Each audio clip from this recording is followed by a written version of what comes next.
You are listening to Radio Free Humanity, the Marxist-Humanist podcast. My name is Brendan Cooney. And I'm Andrew Kleiman. On this episode, we talk about the politics of Bitcoin with author David Golumbia. His book is entitled The Politics of Bitcoin, Software as Right-Wing Extremism. To hear more episodes of Radio Free Humanity, to read more about the issues discussed, or to join in the conversation, please visit Marxist-Humanistinitiative.org. You can also make a donation to the podcast there on the website.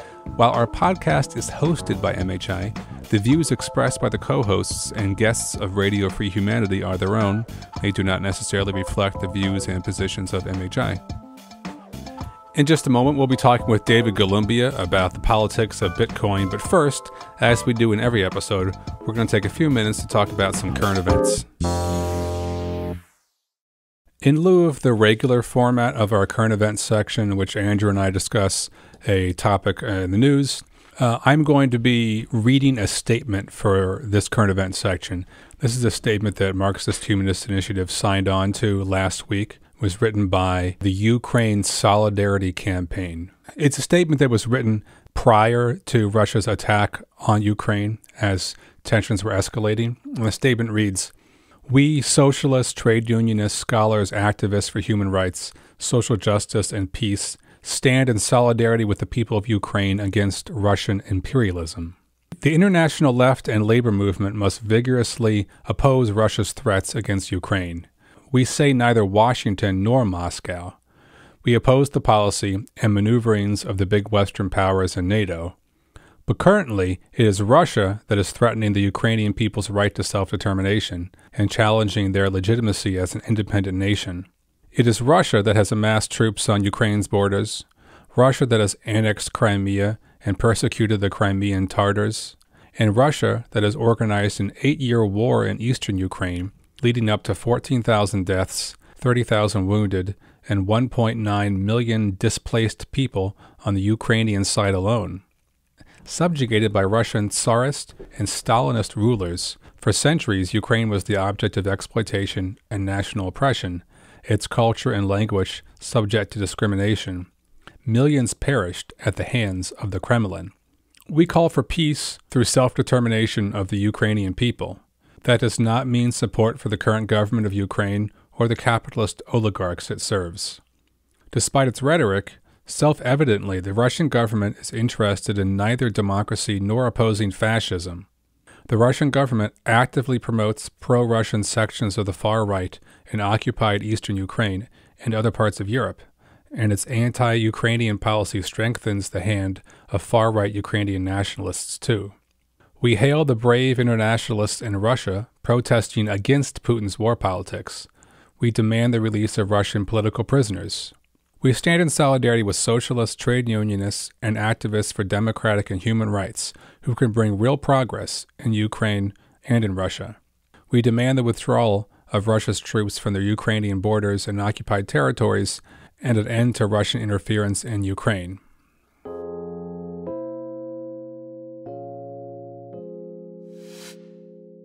We are recording this segment on February 25th, and we are pleased to welcome to the podcast David Golumbia. David is an associate professor of English at the Virginia Commonwealth University, and he is the author of 2 books, The Cultural Logic of Computation from Harvard University Press, and the book we're going to be talking about today, The Politics of Bitcoin, Software as Right-Wing Extremism, and that's with the University of Minnesota Press. And that book is from 2016, is that right? That's right. Well, welcome to the podcast. Thanks so much for having me. Yes, welcome, David. So we're going to be talking about Bitcoin and cryptocurrency, but particularly your book is about the sort of libertarian right-wing politics in which cryptocurrency is enmeshed.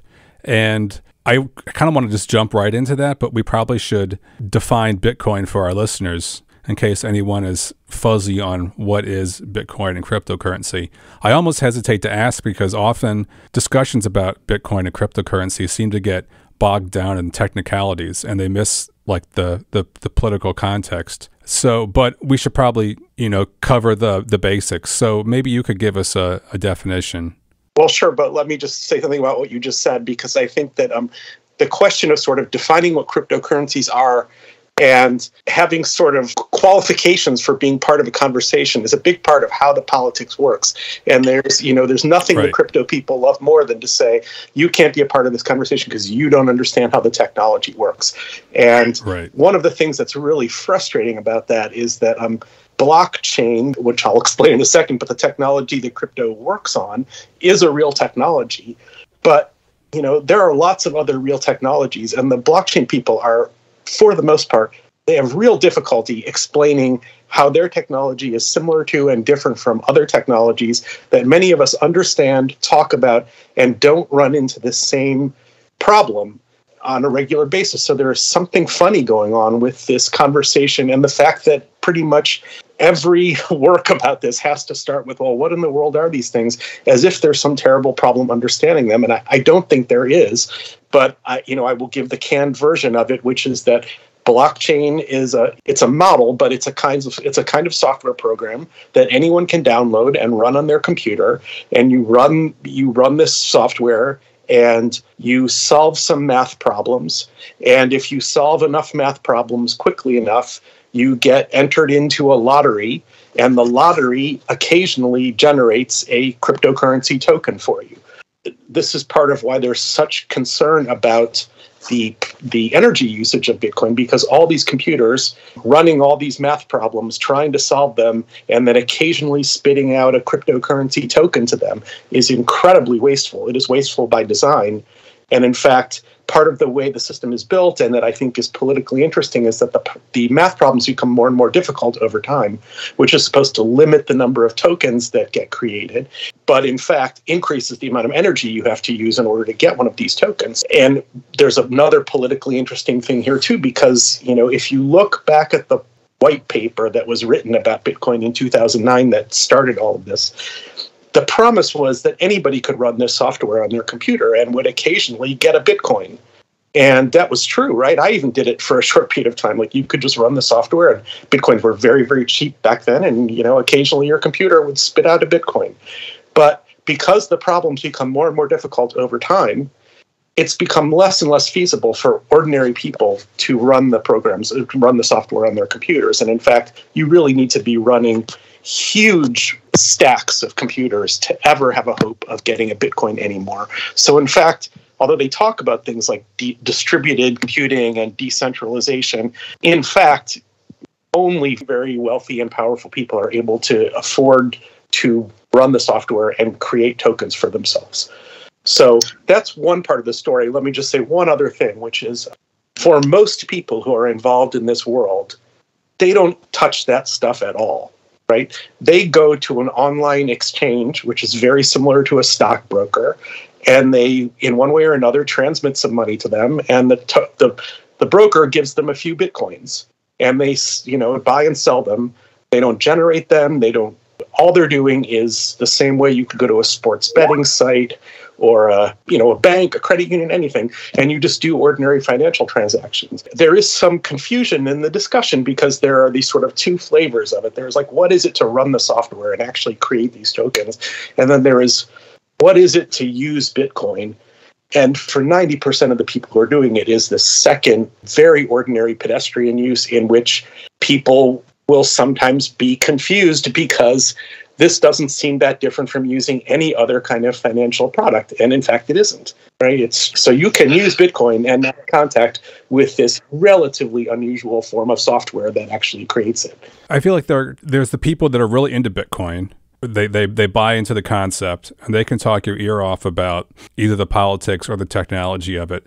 And then there are people like me who've just been kind of ignoring the phenomena for a long time because it seemed like just a bunch of speculation and hype about some, speculative asset that wasn't really money and was just like driven by the Ponzi scheme sort of logic, hoping that it'll continue to gain in value if more people keep buying it. And so there's this endless hype about it, right? And even part of the vitriol in which critics of Bitcoin get attacked seems to be partly just people defending like the value of their assets. They don't want negative messaging out there about an asset. They don't want to lose the value of their Bitcoin, right? Absolutely. And, the vitriol, which is often directed at people like me and comes from some of often very, very wealthy and powerful people who have hoarded a lot of Bitcoin. But in fact, that conversation is not really meant for them or for me. It is meant for a lot of unsuspecting people in the public who I think are basically marks for these people, who they need them to put their money into the Bitcoin system so that these people with tons of them can unload them. And they're afraid that they're listening to the critics and hearing us be like, that is not the best thing to do with your money if you are at all concerned about holding on to it. But this brings us to the question of, is Bitcoin money? Yeah. Which we should probably, before we even get into the politics of it, maybe we should explore that question a little bit. Bitcoin is called a currency, and that's debatable.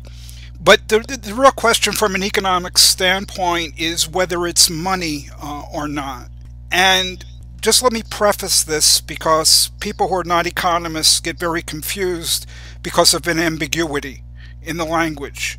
Oftentimes we use the term money to mean wealth or something that has value. So we say Bill Gates has a lot of money.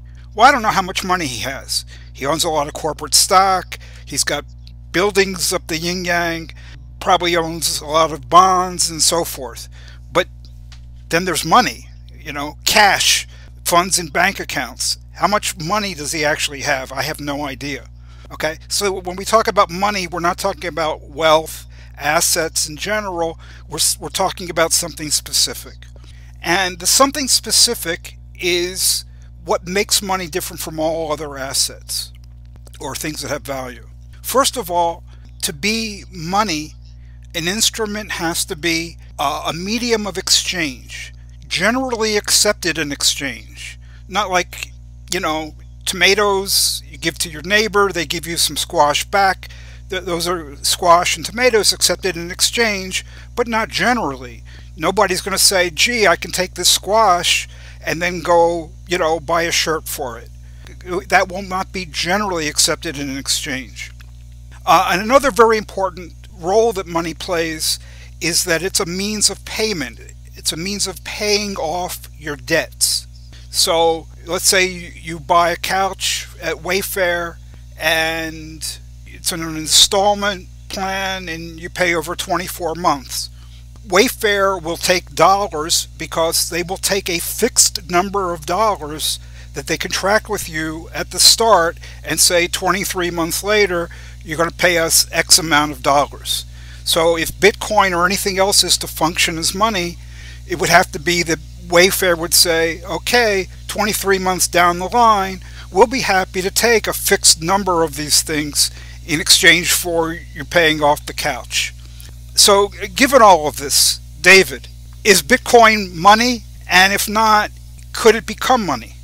I mean, one can imagine a world, I suppose, in which people decide to denominate their items in Bitcoin. It seems almost unthinkable to me, and I would say there is no chance of it happening. To use the example you've given, where retailers have decided to accept Bitcoin as a form of payment, they do not actually price the items in Bitcoin, right? They price them in whatever the local money is, and they then force you to exchange the Bitcoin for what is stable is the price in dollars or pounds, right? And the Bitcoin fluctuates like crazy, so you might well buy a couch for $100 this month, and maybe Bitcoin cost $100. And in 24 months, Bitcoin costs $200, and you only have to give them half a Bitcoin instead of a whole one.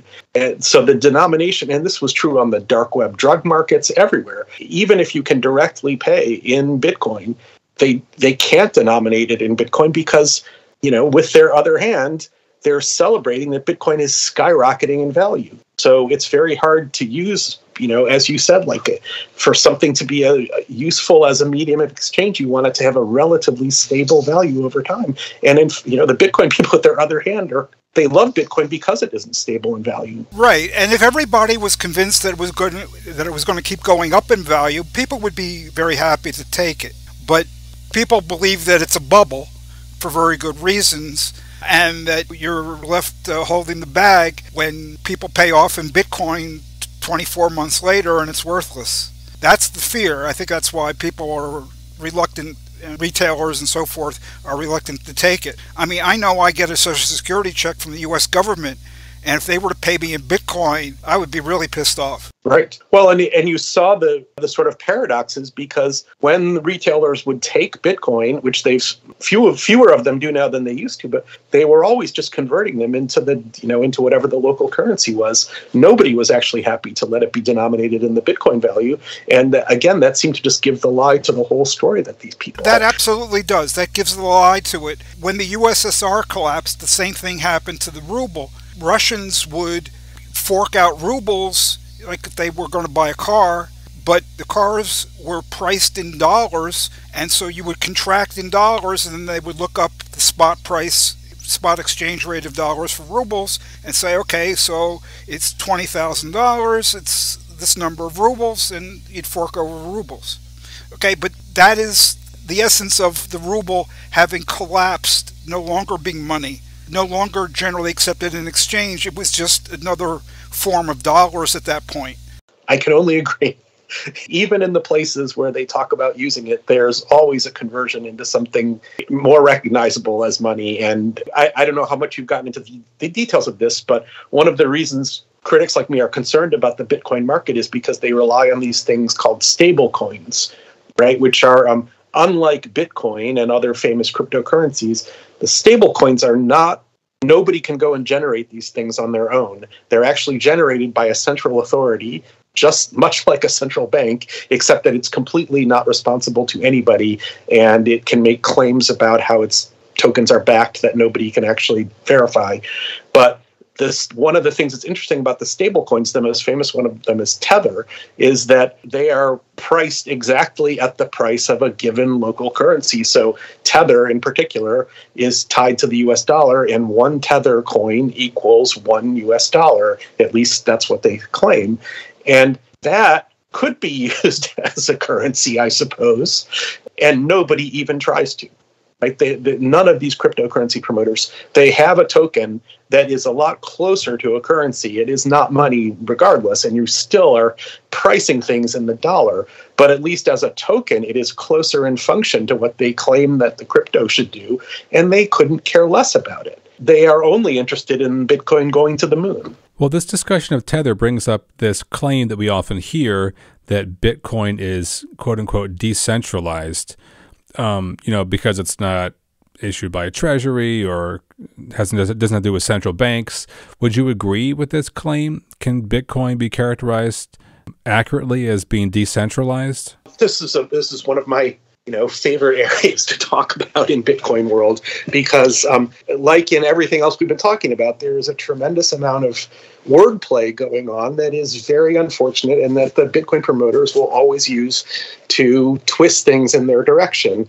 Decentralization has a whole long history that we could talk about. It is mostly found on the political right, although not entirely. There is some leftist tradition of decentralization in which you are mostly talking about more localized control of local issues and more, devolved governments and things. But when people like Hayek talk about decentralization, they mean no government. So there is a pretty big fracture there. And so that, just putting that aside for a minute, when you look at the Bitcoin white paper, and all the crypto anarchist people talk about Bitcoin, it's like they draw a picture of a network in which it looks almost like a map of an egalitarian democracy. There's thousands of equipotent nodes out there, and everybody's contributing in a relatively equal way to create this larger structure. And, it's kind of like the way that hardcore capitalists talk about the free market. Like, everyone is equal, everyone can participate, but we actually have created a system that has no safeguards against people coming in and just swooping up as much of the system as they can with whatever accumulated wealth they already have, and ending up so that one could say decentralized in theory, but heavily centralized in practice. And in fact, even the theory lacks any kind of safeguards to prevent against that. So one might say it's really a theory of centralization, even though it in this very dishonest way, acts as if it's a theory of decentralization. And that is absolutely what we see in the Bitcoin network, where incredibly small number of people do all the mining, in that first sense of what cryptocurrency is. And again, to run a mining rig, you need to have an enormous amount of wealth. You need to be running server farms, right, of, huge warehouses full of racks of computers doing nothing else but generating Bitcoin. And also because the wealthy people who just want to avoid all of that, but they just buy up tons of Bitcoin, right? And we think that something like an incredibly small number of people control some 70, 80, 90% of all the Bitcoins in circulation. Maybe 1,000 people or 5,000 people. It's one of the most concentrated forms of wealth that's ever been generated. And yet this will be sold as decentralization. And, the mind just boggles. And it will be insisted on, right? Because they'll go back and point at this original paper and, the network architecture says it's decentralized. And, woe betide you who try to argue, but look at this empirical research that shows, a few thousand people own all of this stuff. I found that discussion in the book fascinating. It just seems like such a clear parable for very generic free market ideology, like these very simplistic claims about the egalitarian prospects of free markets, free of government control. And then just like in a storybook or something, you end up with these like incredibly centralized private control of assets and wealth, completely outside of any public oversight or regulatory framework, like capitalism on steroids. And even unlike other types of capitalist enterprises, because it's completely out of the realm of regulation and government oversight, it's like rife with like the worst types of criminality and corruption and speculation and fraud. Because among other things, there are very, very few honest dealing, good faith uses for this stuff, right? The most honest one is gambling.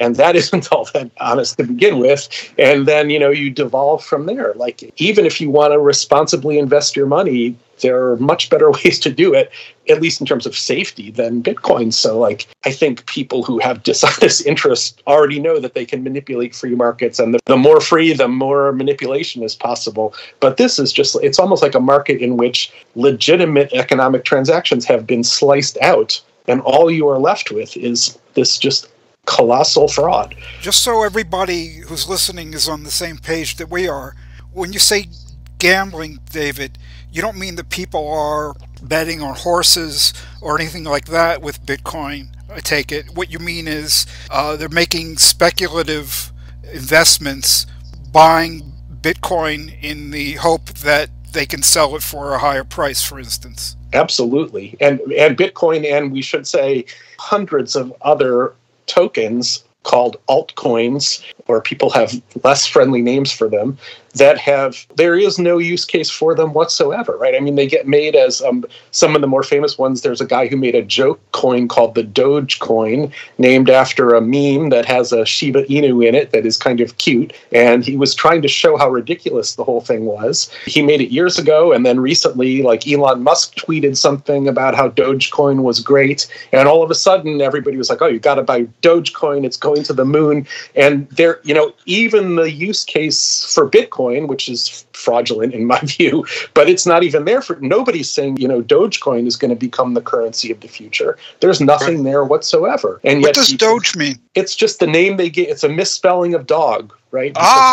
It's a picture of a Shiba Inu. And not only that, then there was a splinter off that. There's also Shiba Inu coin, because some people thought that the Shiba Inu, I don't even know all the stories of how these things fork into different versions. But if you can go on the sites where even the NASDAQ listed company Coinbase, which is an exchange for these tokens, they sell, something like 50 or 100 different tokens. And none of them, except for Bitcoin or Ethereum, even have the story about them, about why they should be used. So it is just purely like throwing money at this ticker symbol that I think is going to go up because my buddy told me it was going to go up. It's not like, oh, this company makes a product that I think is going to be bought and sold a lot in the future, or what. Nothing. It's just, this token is cute. I bet it's going to go up. It is like the most purely speculative form of gambling, outside of whatever, Las Vegas or something. And Las Vegas might be less corrupt in a lot of ways. Hey, we're going to return to this conversation in just a moment, but first, as we do in every episode, we're going to take just a few minutes to hear from Andrew Clark, Organizational Secretary of Marxist-Humanist Initiative, the organization which sponsors this podcast.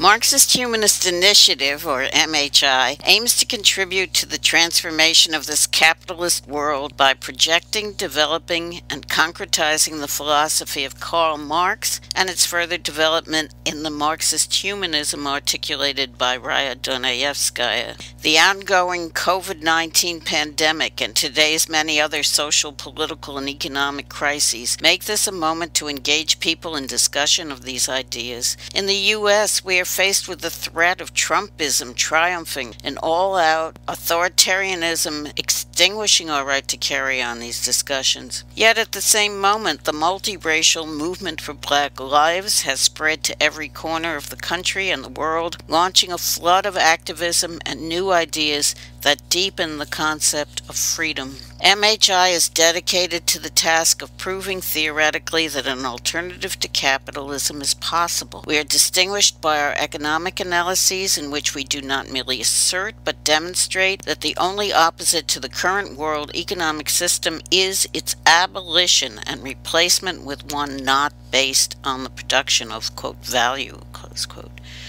Because capitalism cannot be fundamentally reformed, attempts to reform it lead to an intensification of state capitalism, not to socialism. We are not a political party, nor are we trying to lead the masses, who will form their own organization and whose emancipation must be their own act. But we have seen that spontaneous actions alone are insufficient to usher in a new society. We seek a new unity of philosophy and organization in which mass movements striving for freedom lay hold of Marxist philosophy of revolution and recreate society on its basis. Our ideas and actions, as well as our structure and rules, are guided by the interests of working people and freedom movements of people of color, LGBTQ people, other minorities, women, youth, and all those around the world who are struggling for self-determination in order to freely develop their own human natures. We have no interests separate and apart from theirs. To this end, we open our website to the widest possible dialogue with people around the world. We intend to practice as well as espouse a two-way road between our organization and people outside it, as essential to developing a single dialectic in the relationship of theory to practice, and as the way to assure the survival of Marxist humanism. Please join us. Well, one of the arguments that you are making in the book is that the rise of Bitcoin brought extremist views into the mainstream. What are some of these views, and like, where do they come from? I mean, that's one of the reasons I really got interested in them at all. It was, I spent some time working as a grunt, basically, in the technology part of Wall Street in the 1990s. And, you just have to absorb a certain amount of subject area knowledge in order to do that work. I learned what are the parts of Wall Street that the professionals consider moderately responsible and safe, and what are the risky parts, and what are the fraud parts.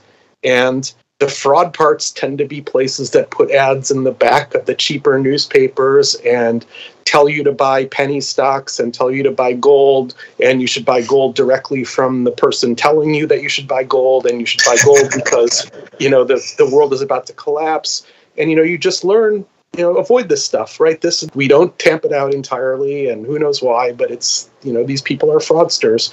And not that Wall Street is not full of fraud, but this is a different level of fraud, right? And you just learn to avoid it. And I did encounter in some of that, just reading about it, like some of these conspiracy theories that have to do with gold in particular, that have a long history in world culture and U.S. culture, but definitely have a kind of inflection point around the New Deal in the U.S., where one of the successive demonetizations of gold caused a lot of people who held gold to start attacking the U.S. government and the Federal Reserve as somehow trying to steal things from them.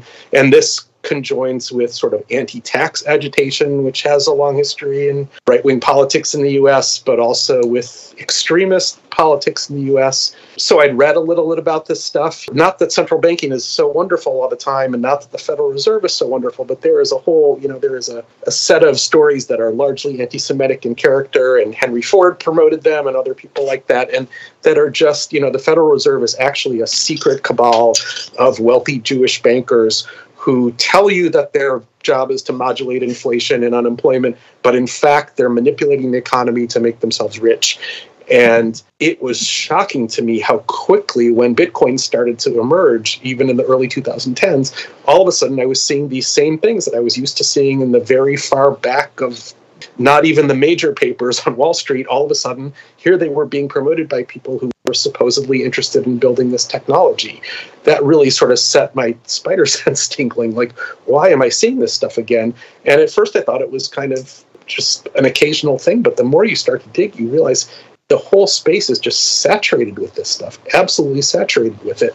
And one of the main ones that is pretty narrowly economic in character is the idea that comes out of these gold people that inflation, which most of us think of, refers to rising prices for buying things, and therefore the dollars we hold are worth a little bit less. But they recharacterize inflation to mean the issuance of money by a central bank. And this is, by the way, this is the wealthy person's view of inflation, right? It is not an ordinary person's view of inflation, but you can see why people with a lot of money in the bank, in savings or whatever, could get upset if a government in which their holdings are denominated starts to issue a lot of currency. And I don't know how true it is even for them, and Andrew may know a lot more than I do, but it goes far back in history. And we get to the point in more recent years when stuff flips on its head. And especially now in the world of Bitcoin, I cannot tell you the sort of reality-denying conversations you can have with people where they will tell you to your face that, the US dollar is experiencing hyperinflation right now, but Bitcoin is a store of value. And it's the solution to the hyperinflation that the US dollar is experiencing. And when you say Bitcoin lost half its value in 3 months, that is hyperinflation if Bitcoin is a currency, which it isn't. But if it were a currency, losing half your value in 3 months is hyperinflation of a sort that the US dollar has rarely, if ever, experienced. And they will not even talk to you about this subject, right? Because all they care about is the fact that the number of tokens that has been generated over that 3-month period is relatively small. And therefore, it can't experience inflation. I guess if you define Bitcoin as money, which begs the question, then that's correct. It begs the whole question. I tell you, I found this aspect of your book fascinating because I've known for the longest time that these right-wing people tend to be what we call gold bugs, believers in the gold standard, very much against central bank issued or backed money. But the argument was always tied to the fact that paper money and electronic money has no intrinsic value. You can't brush your teeth with it, you can't eat it, you can't, drive it. But gold is solid and tangible and's got intrinsic value, and so everything should be based on real stuff that has value like gold. And these same arguments that have traditionally been trotted out to defend the gold standard against, electronic money, central bank issued money, are now being used to justify as money the thing that has totally no intrinsic value at all, like Bitcoin. It's completely electronic, apart from certain so-called mining issues. It just amazed me that these people would flip from being rooted in money needs to be based on something that has intrinsic value to the far opposite. And what ties it together, as you show very well, I think, is these different things are being used in service of certain right-wing ideologies and really doesn't have anything to do with intrinsic value of gold or anything like that. And I've had to read much more about the gold standard than I ever thought I would. Let me just echo what you just said. The amazing mental gymnastics that these people can go through, to say that Bitcoin is and isn't the thing that it should be like and isn't like at the same time, because a big part of their theory is based on this supposed analysis of what makes gold better than paper money, like you said. And then they have to flip around and say, but actually, gold is bad at the things that we claim it's good for. Because if you say to a Bitcoin person, okay, well, great, you just made your argument for why you should only have your money stored in things that have intrinsic value like gold. Why don't you put your money into gold? oh, well, you just created the cardinal sin because, of course, they need you to buy Bitcoin. So all of a sudden, gold becomes terrible at storing value. And you're just, and let alone, I mean, maybe this is more too technical, but the word standard in the gold standard is fascinating, right? Because the standard refers to essentially a regulation that governments negotiate amongst each other for the most part, right? Of what is going to be the relationship between the paper money in circulation and the amount of gold that we have stored in our bank. And it's a number, right? It's a number that changed over time and was a constant source of argument. It's one of the reasons we abandoned the gold standard, because they were constantly having to discuss what the proper exchange rate should be. And you would think, listening to the Bitcoin people, that it was just like an artifact of nature, that they basically were only simply trading gold at some kind of natural value that the gold had. But that was almost never true, right? It was always a government creation at some level, right? Or a banker's creation. Yeah, the rate of exchange between dollars and gold, for instance, was revised several times throughout the history of the gold standard. By the way, I don't know, for our listeners' benefit, the U.S. went off the gold standard domestically during the New Deal era under Roosevelt, and all the other countries had pretty much done that, which meant that the government would not take your dollars and give you gold in return at a fixed rate. And the U.S. went off the gold standard internationally, and that was the collapse of the old international trading order, the Bretton Woods system, when Nixon abrogated it in the early 1970s. And since then, we've just had a lot of monetary instability in the world economy, currencies fluctuating against one another continually. When FDR stopped allowing direct exchanges of gold, right? That is around the same moment when you get these conspiracy theories, gaining a lot of force, and they have a very strongly right-wing character at that point, right? Because, among other things, they oppose Roosevelt getting involved in World War II, and some of them were even aligned with the fascist forces in Europe. And I think we know historically that gold has been looked at, especially by very conservative people, as a way of preventing the state from getting involved in foreign adventures that the right didn't want them to be involved in, although it didn't seem to work when the right wanted them to be involved in them.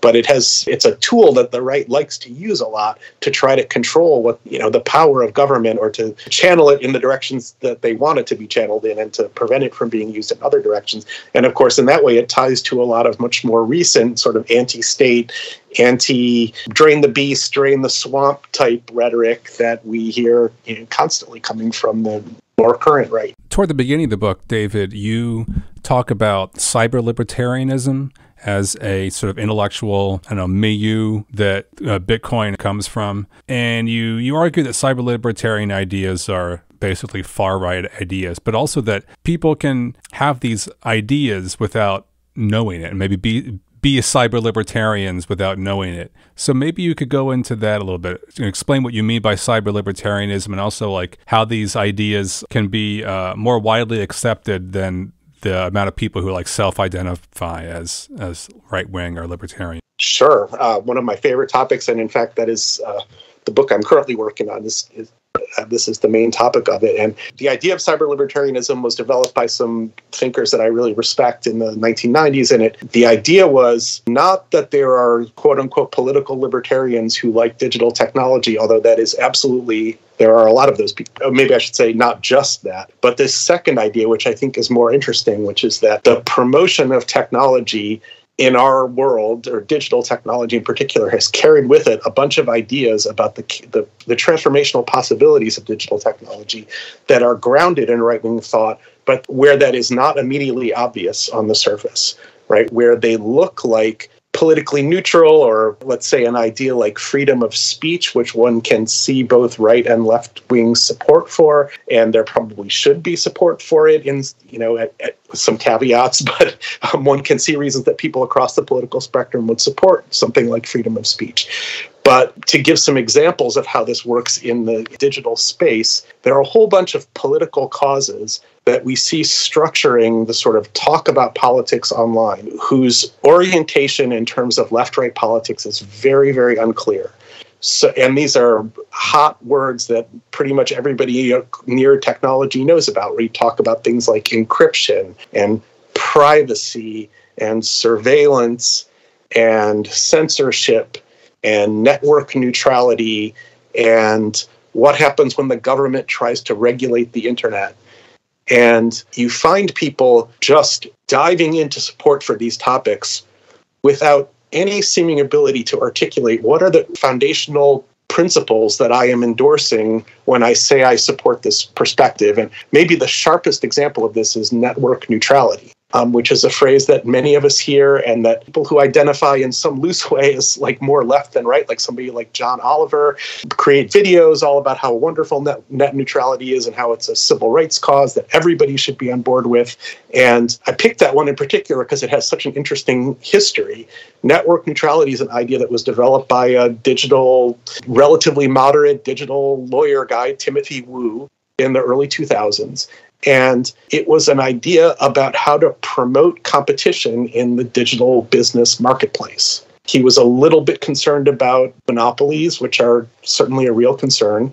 But the point was that he wanted the government to be able to intervene in such a way that it would insist on there being a free market. And that idea then mutated into this other idea that the people who provide internet service, internet service providers who provide the connectivity to our homes and our businesses like Comcast and Verizon should not be able to quote unquote discriminate against different content providers, so that the example that's often given is, well, Verizon shouldn't be able to make my blog come to your home more slowly than it lets Google come to your home. Verizon shouldn't be able to, and they will use the word censorship at this point, right? They shouldn't be able to censor the internet by discriminating against different types of content. Just imagine if they started doing that for political reasons. So you have these two causes that go under the name network neutrality. They have almost nothing to do with each other. And yet people on the left will call their senators and congresspeople like crazy if any kind of legislation touching network neutrality comes out. And yet they don't even seem to realize that what the Congress people are hearing is the first thing. They're hearing, make sure there is a free market. Make sure there's no legislation that would interfere with the free market in digital technology. It has nothing to do with this second concept. And the second concept doesn't even make any sense. It's not an accurate description of how the network works.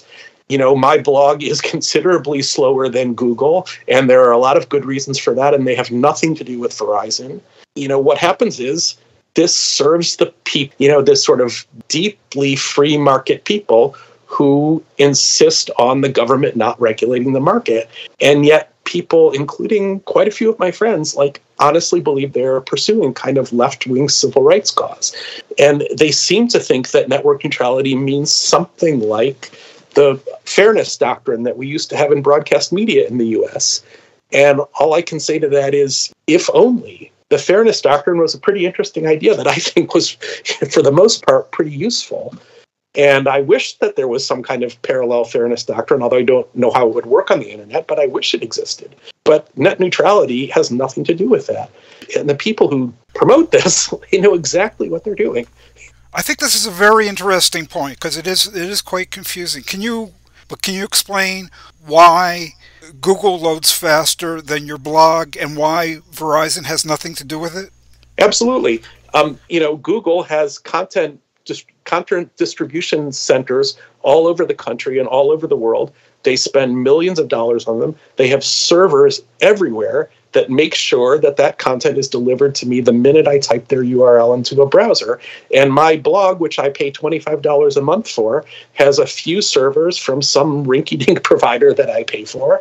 And that is by far the main limiting factor in how fast my blog gets to you than anything else. So it's the proximity to the user of the server and the number of server links.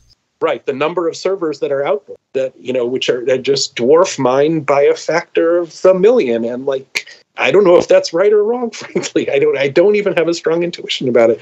Should Google be forced to operate at the speed of my blog, or should my blog be, should they be forced to host my blog so that it's really super fast? I don't even know. And by the way, instances of ISPs actually doing this are vanishingly close to zero because, of course, people monitor them and they would catch them if they ever did it. And it's hard to imagine what the business case would be for doing it. So, you can actually find people saying, imagine that, I will editorialize a little bit, imagine the nightmare hellscape if ISP service was like cable service, which, by the way, are the same providers, and you had to pick and choose from a menu of channels that you wanted and pay different amounts for the ones you got. And it's amazing that you can read people, saying this with a straight face, and I read it and I'm like, you mean exactly the situation we have in an extremely important form of media, and that nobody says is like some deep affront to democracy or freedom. And you already, as you probably know, right, you can pay your ISP to have faster or slower service and even to incorporate certain packages in it or not.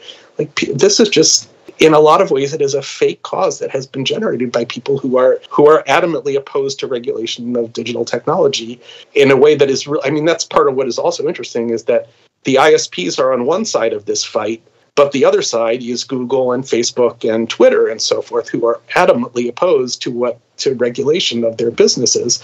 And they have seeded, they put a lot of money into this battle. And they, so they are able to generate all of these civil rights causes and NGOs and stuff, just promoting it, in a lot of ways, it's not even about the issue that they talk about. Like, it's just this massive, anytime there is any threat to regulate the internet, they can generate hundreds of thousands of people to call all their legislators and just be like, you're about to destroy the most important thing that ever lived. They have this phrase, the internet as we know it, and they, if you Google something like the internet as we know it is under threat, every year they have a new thing where the internet is going to be torn to shreds if a piece of legislation passes. And because these journalists often are deeply in bed with the technology industry, they have no obligation to go back and do retrospective pieces on the few occasions when the legislation is actually passed and the internet as we know it didn't change at all, let alone dying. Well, that is just fascinating. I have not heard that perspective on net neutrality before, so that gives me a lot to think about. We'll have to have you back on the podcast when your next book comes out about this. But, another thing in this book, another example of right-wing ideas that are embedded in these discussions about cryptocurrencies is the idea of freedom. You say that this concept of freedom is ever present in discussions of cryptocurrency. How is that so? And what are your critiques of this notion of freedom? Sure. Well, you could do it in the philosophical sense of the sort of negative freedom and positive freedom that goes back to people like Isaiah Berlin and talk about freedom from and freedom to. And it is absolutely clear that these people are all about freedom from and freedom from government, right? And never about the more positive freedoms that, paradoxically would go along with things like democracy and egalitarianism and so forth, which generally requires some kind of authority who has an ability to modulate people's rights and interests in various things. But I think perhaps with Bitcoin, an even more sort of pointed thing is one of the ways that fascism works, I think, as a sort of philosophical construct is that it kind of turns Marx on his head, right? And it says that not only is economics really important to politics, but in fact, economics is all there is to politics. And the only freedom is economic freedom. And the only way to achieve any kind of social good is through an absolute free market. So all causes must be ultimately reduced back to deregulating the market. That will produce equality, that will produce egalitarianism, that will produce social justice. And it doesn't matter, how much evidence you generate to show that this is just blatantly false. They can always turn it back. The reason I talk about it, at least, and some scholars do with regard to fascism, is that it ultimately throws these economic rights up against any kind of civil rights or human rights or any protection for for people's equalitarian interests. And of course, it does nothing when people use those economic rights to gather to themselves huge amounts of power, including the power to do violence. And there's just nothing to do about it. They actually like that, right? And this is absolutely clear in Bitcoin stuff, right? Where it is, as you start to dig through the discourse about it, again and again, it turns out that the only thing they want is economic freedom. And even though they will cynically use the interests of minorities and disenfranchised people and poor people to the hilt to try to sell what they're doing, what they are saying, you don't have to dig that far until you find out what they're saying is, well, the free market is the only way to help those people. And any attempt by government to help those people, and as we know from very typical forms of right-wing discourse, any attempt by government to help those people is actually a disguised, self-interested, fake selflessness that is, organized crime or whatever that they will often say about government, right? And the mind boggles, right? That government is actually a disguised, self-interested agency, but for-profit companies acting on greed as the major principle. That is honest because it's not hiding the fact that it is not, that it is purely self-interested. Maybe it's worth talking about a little bit. It's been amazing to watch the Bitcoin people kind of adopt the language of social justice and minority rights. And one of their favorite phrases is bank the unbanked, right? That they say that, there's all these, they have certain statistics about how 20 or 30% of Americans don't have a bank, and Bitcoin is going to solve this for them. And that's what it's really for, right? That is what it's really for, is to help these people who don't have enough money to have a bank account.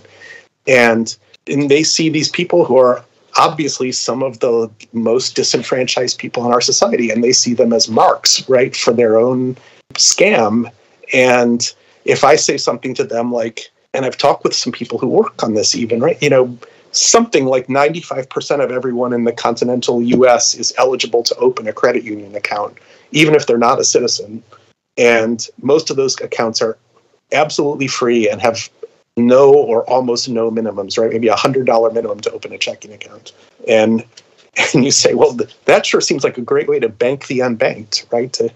And by the way, it's got insurance, and you could be almost positive that your $100 is going to be there next week if you put it in there today. And, and then they become hostile, right? Oh, no, that's not what we meant. We meant, we're going to get them to buy our Shiba Inu tokens or whatever and get wealthy. We didn't actually mean provide them with banking services that they probably do really need, and provide them in an honest and upfront way and with good oversight. And forget the fact that a lot of the reason a lot of those people don't have access to banking is because they don't have rich access to electronic services. And if you don't have enough electronic services to bank over the internet, you are not going to have services to use Bitcoin. Yeah, I thought one of the most interesting, best parts of your book was the criticism of the libertarian conception of freedom. And that's something we've talked a lot about on this podcast. One thing that you point out, and this was also pointed out by Matt Hongoltz Hetling. He wrote the book Libertarian Walks into a Bear. We interviewed him. When these people talk about freedom, it's not only freedom from, it's specifically freedom from government. It's never about freedom from corporations. It's never about freedom from the COVID molecules that the anti-vax people are spewing in our faces. I'm for that kind of freedom from, I'm for freedom from being tormented by the people who won't mask and won't get vaccinated, and by these horrible libertarians. But they've got such a narrow, occluded definition of freedom, wherein it's as if nobody does anything or can do anything to hinder the freedom of other people. Only the government can do that, which is completely nuts.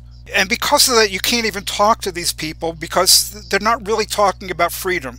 They're really talking about, they want to do what the hell they want to do without any government restriction. And that's the sum and substance of the ideology as far as I can see. So I think you got it quite right. I mean, we see it in the anti-vax protests where they use words like tyranny to describe government asking you to wear masks. And yet what these people seem to want on the surface is to be tyrants themselves, right? To really have a kind of extreme tyrannical power over people around them. And because it's not labeled government in their minds, whatever that means, they can't even conceptualize, or they pretend that they can't conceptualize it as being related to the kind of power that they claim they hate. As you said, it's extremely hard to talk to these people because you see it in the really crazy thing that famously the sociologist Max Weber said in the early part of the 20th century: the state is defined as having a monopoly on legitimate violence in a given geographic area. And whatever we think of that, the point of his statement was the word legitimate. right? That the state can do things legally that it can declare others doing it illegal. And what you see people, including in the crypto space, doing is they rewrite this into the state has a monopoly on violence, period. And this puts them in this, this cognitive space that it's almost hard to imagine, where they grant themselves the ability to say shooting somebody with a gun isn't violence because the government didn't do it. And only the government can do violence. And, a lot of these hardcore libertarians seem to actively believe this, that anything I do is justified, anything I do is freedom, and it's only when government does something that it violates freedom. And, you see people from many walks of life say, why should your freedom involve you being able to shoot me? And Weber wasn't even right about legitimate violence. I don't think he was either. I mean, because in all capitalist societies, people have the right to deprive other people of food, of means of production, of the wherewithal by which they need to live. Unless you do what I say and do it my way, you starve to death. If that's not the exercise of violence that is legitimated by the laws and property rights, I don't know what is. I agree. Weber deserves a lot of criticism. And, it's just an aside, really, in the article. He doesn't really even support it. But regardless, he was certainly not saying that violence itself didn't exist unless the government did it. Well, the book is called The Politics of Bitcoin, Software as Right-Wing Extremism. I thought it was a great read, and this has been a great discussion. So thank you to David Golumbia for being on our podcast today. Oh, thank you so much for having me. It's a fantastic conversation. Yes, thank you for being Enjoyed on. It. Hey, that's all the time we have for this episode of Radio Free Humanity. If you like the podcast, please do stop by Marxist-Humanist-Initiative.org to listen to other episodes and to read more about these issues and others. As always, if you like the podcast, we encourage you to write to us, to comment and rate the podcast, and of course to share with all your friends and enemies.